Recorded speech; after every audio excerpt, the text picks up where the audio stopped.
Day here at the White House on the North Lawn. The heads of Facebook are under new scrutiny tonight over how they may have unwittingly helped Russia's efforts to influence last year's U.S. election. It's part of a growing backlash here in Washington towards Silicon Valley. Correspondent Kristen Fisher reports. The tech giants have long been admired by Congress as companies that embody American innovation and job creation. But then the 2016 election happened.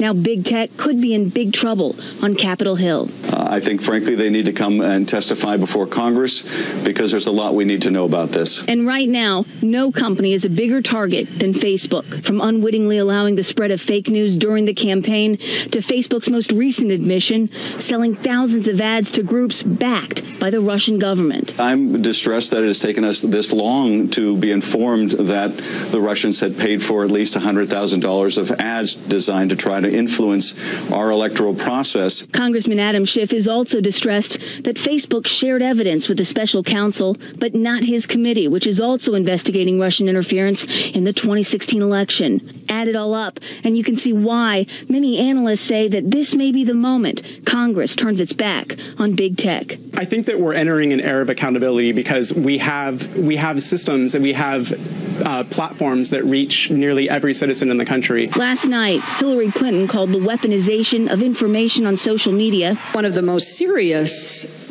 challenges we face going forward in politics. And it's not just Democrats. Republicans also worry about the amount of influence these companies exert over the American electorate. They can be anti-conservative, they can be anti-liberal, they can do all sorts of things, and there's been almost no supervision. Facebook once called itself a social utility. Now the question facing Congress is whether it and the rest of big tech should be regulated as one. These are the equivalent of gigantic public utilities. And in the information age, they have enormous power. And I don't think you, in a free society, you can have power that's hidden away in secret, controlled by a handful of billionaires. Now, we asked Facebook officials if they'd be willing to be interviewed for this piece. They declined, except to say the company will continue to work with the U.S. authorities that are investigating these issues. Brett? Kristen, thank you. Now back to our panel, Katie, Charlie, and Catherine.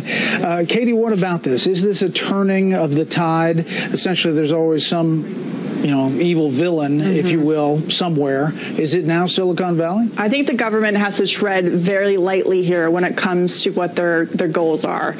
This is a very political hunt for people in Silicon Valley. I'm not exactly sure what the government is trying to get out of Facebook and these big tech giants. There are very serious questions here, not only about Facebook's operations as a private company and what they're allowed to do. They're allowed to sell ads to whoever they want. They're providing a service, and whether the government should be regulating that. And there's also serious questions about their clients, so to speak, and whether the government should be regulating what private people say in a private business on the internet. Yeah, the Facebook statement, we should point out, Catherine, says this about all of this investigation. The vast majority of ads run by these accounts didn't specifically reference the U.S. presidential election, voting, or a particular candidate. Rather, the ads and accounts appeared to focus on amplifying divisive social and political messages across the ideological spectrum. That was the Facebook statement. Yeah, I mean, I think as the reporting Reese just showed, there are a lot of people saying this is sort of a new moment of accountability for Facebook. And how is that going to unfold? There's lawmakers with a lot of questions. It seems likely they're going to want to bring people in. Could there be hearings? Could Mark Zuckerberg have to come and testify? That's certainly something that's being speculated on. But I think the other issue we're going to have to look at is what might regulation look like? And I don't know that there's been a sort of consensus on how that would work, because there isn't a ton of precedent for how we do this. And that is the question, Charlie. I mean, if you start going down the regulation road, and it seems like we're heading down that way, for the longest time, Silicon Valley has said, they're bigger, if you will, than Washington, and didn't pay a ton of attention to inside Washington politics. But now they may have to. Yeah, and the whole thing sort of highlights this, what I would call yet another false failed promise from the federal government, where Congress tried to regulate this sort of stuff with campaign finance reform. And what happened in the end was, and remember, you're mucking with freedom of speech. You're mucking with people's ability to say what they want to say and put as much money as they want to behind a message in order to express, to express yourself. And so through campaign finance reforms, we had this weird situation where average Americans are capped at how much they can give, how much of their speech is allowed to be paid for to promote certain candidates. And then Russia and these malefactors that are from outside of the country who aren't even, that none of these laws pertain to, walk in and drop $100,000 worth of propaganda on us. And I think that it is a very dangerous thing that we're dealing with, and we have to deal with it very carefully. And these lawmakers that talk like there's a simple answer through campaign finance reform, we have to be very skeptical of that.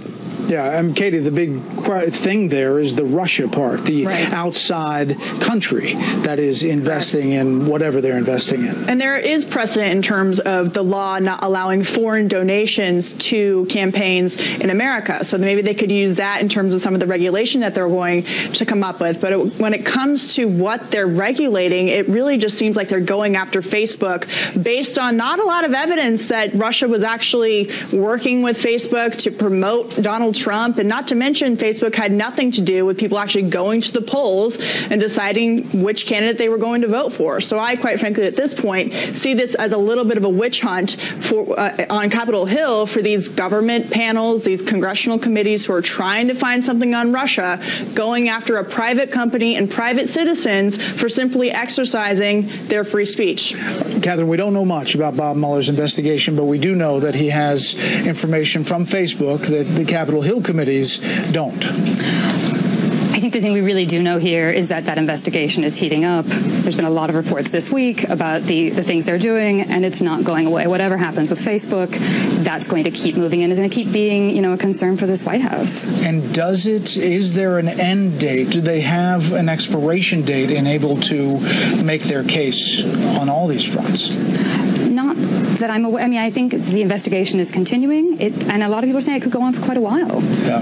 You agree, Charlie? I think that is possible, and I think that the longer it goes on, I think it gets more and more complicated for Democrats politically, because of course, as long as you just keep pointing to these smoking guns, but there's clearly not been any real hard evidence that anybody within the Trump campaign actually did anything to collude with Russia. It makes all of this look like somewhat of a witch hunt. We will follow it all. Panel, as always, thank you. That does it for hour number one. A special report, a brand new hour, including a live interview with the Secretary of State, coming up after a quick break.